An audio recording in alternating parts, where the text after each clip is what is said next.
Welcome to the new America. The only hope for it is you. The only hope for it is you. What hope? You getting off that couch, getting out of that house, getting out of yesterday and coming into the present. You know, the Bible said there's a time to mourn, but there comes a time when mourning becomes unhealthy. There is a time to cry, but then there comes a point where you get the spirit of mourning on you if you're not careful. Yes, there has been a year for us patriots to mourn the bad guys winning around in this war. We have mourned at what happened. We have wept at what happened.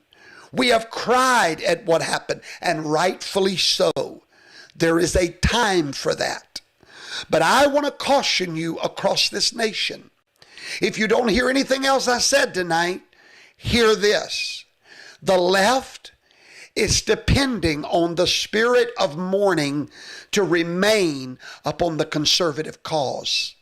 They are depending on you and I to keep crying, to keep wringing our hands and keep wondering what happened. They are depending on defeatism to be our mindset. They are depending on us to say, no use in trying.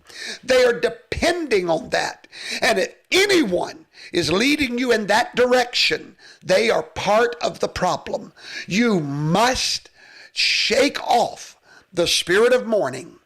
You must trust God to correct that wrong, to right that wrong. And while He's righting that wrong, you're going to put your sword on and go back into the battle.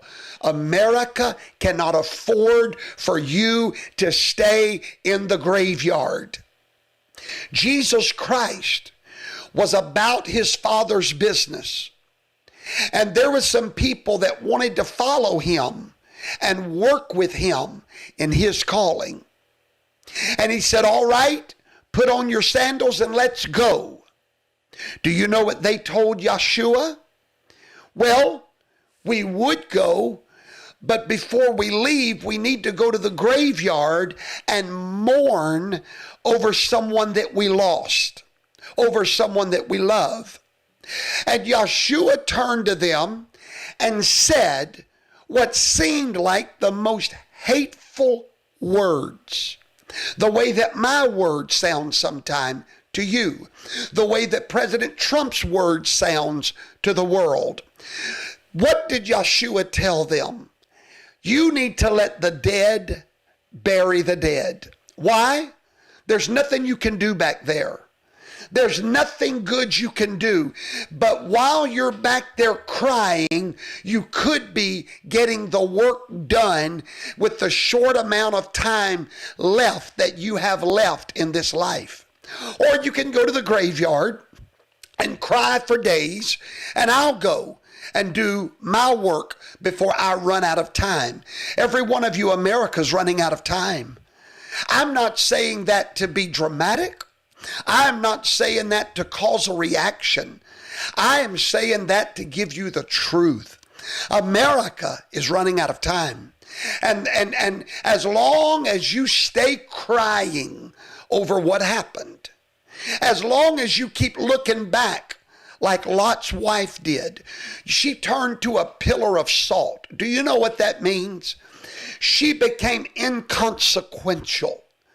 The Democrats want us to all become pillars of salt. I'm going to give you a rare truth right now that very few people will give you. Sometimes the bad guys win. That's right. Sometimes they pull off their scheme. Sometimes they get it done. But I can promise you every time, justice finds them. It may be when they're old and gray-headed, but they will not get by with it in the courts of heaven. So with that understanding, you need to leave the graveyard of 2020. You need to make a decision. I don't know what to do about 2020. I have no idea what I can do. And the truth is, you can't do anything. Only God can. But I promise you, there's much you can do in the future. So you got two choices. Cry and ask why. Or smile and get back to the battle for a while. And go to war against. See, I'm telling you the truth. What you're hearing right now, I know it's not what people want to hear. The Bible said they have itching ears. I know it's not what you want to hear, but if you'll listen to me, we'll win in 2022. I know we will. They can't fix that many races. They may have fixed one, but they can't fix hundreds of them. Go to work, go to war, and become part of the solution.